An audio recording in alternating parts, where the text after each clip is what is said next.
The Ombudsman is standing by its case against former House Speaker Martin Romualdez, despite recantations from key witnesses. The Anti-Graft Court says the recantations don't end the case. They are, in fact, opening more questions among them. Which version is telling the truth?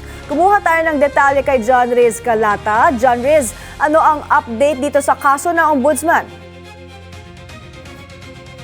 May bumwelta ang Office of the Ombudsman sa pahayag ng kampo ni dating House Speaker Martin Romualdez na ang pag-recant ng Maleta Boys at ng dating security aide ni resigned Congressman Zaldico na si Orly Guteza ay nagpapahina sa inihahanda nilang kaso laban sa dating leader ng Kamara.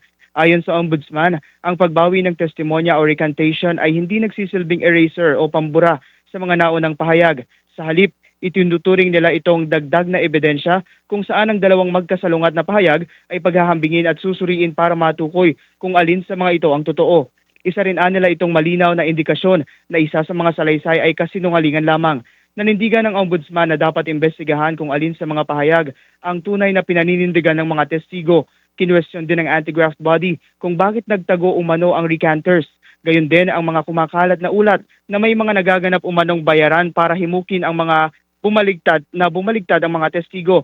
Naniniwala ang Ombudsman na may mga individual na gustong lituhin ng publiko kaugnay sa tunay na kahulugan ng recantation. Matatanda ang inihirit ng kampo ni Romualdez na ibasura na ang nilulutong plunder, graft, bribery at money laundering cases laban sa kanya dahil sa pagkakaugnay niya sa umano'y sistematikong korupsyon sa pondo ng bayan, partikular na sa flood control projects. Ayon sa panig ng dating House Speaker, wala silang nakikitang grounds para sa mga nabanggit na kaso. May? Rin kailan daw maifa-file ng Ombudsman ang kaso laban kay Romualdez?